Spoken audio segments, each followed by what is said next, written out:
अरे हर्षवर्धनचं करायचं काय, खाली डोकावरती पाय. टिपू सुलतानचं करायचं काय, करायचं काय, खाली डोकावरती पाय. टिपू सुलतानचं करायचं काय, खाली डोकावरती पाय. टिपू सुलतानचं करायचं काय, खाली सुलतान की जय.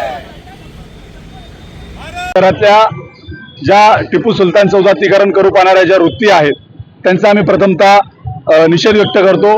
मालेगाव महानगरपालिकेत त्यांनी जो फोटो लावला तो जर का इथून पुढे त्यांनी जर कधी लावला तर छत्रपती शिवाजी महाराजांचे जे वंशज आणि जे प्रेमी मालेगाव शहरामध्ये राहतात हे जर उपमहापौरांचा फोटो हा माफ करा टिपू सुलतानचा फोटो हा जर का उपमहापौरांच्या दालनात लागला तर मालेगाव शहरातील पश्चिम हिंदू जनता इथून पुढे टॅक्स भरणार नाही. ही जनता छत्रपती शिवाजी महाराजांवर प्रेम करणारी जनता आहे.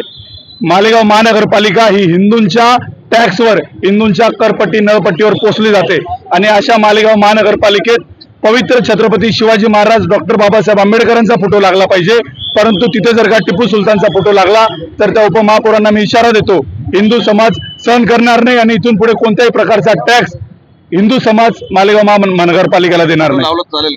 आज मालेगाव शहरामध्ये हर्षवर्धन सपकाळ जो काँग्रेसचा प्रदेश अध्यक्ष आहे त्या नीच नालायक माणसाने टिपू सुलतानची तुलना देशाचे छत्रपती शिवाजी महाराज यांच्याशी केली. ही अतिशय निंदनीय गोष्ट आहे. टिपू सुलतान अतिशय क्रूरकर्मी होता, अतिशय नालायक होता. त्याची तुलना भगवान छत्रपती शिवाजी महाराज यांच्यासोबत होणं आणि हे काँग्रेसने पाप करणं हे अतिशय गलिच्छ राजकारण आहे. मतांच्या लाचारीसाठीचं हे राजकारण आहे.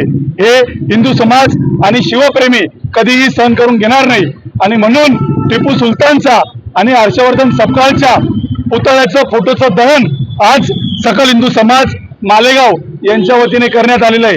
याच्या पुढे जर कोणी टिपू सुलतानचं उदात्तीकरण या महाराष्ट्रामध्ये करत असेल तर त्याच्या नांग्या ठेचल्याशिवाय सकल हिंदू समाज शांत बसणार नाही एवढे या ठिकाणी सांगतो. फिरू सुद्धा देणार नाही आणि जर फोटो लावला तर तो फोटो तिथून काढून फेकून देण्याचं जाण्याचं कृत्य आणि धाडस हे हिंदू समाज 100% करेल. भारत माता की जय.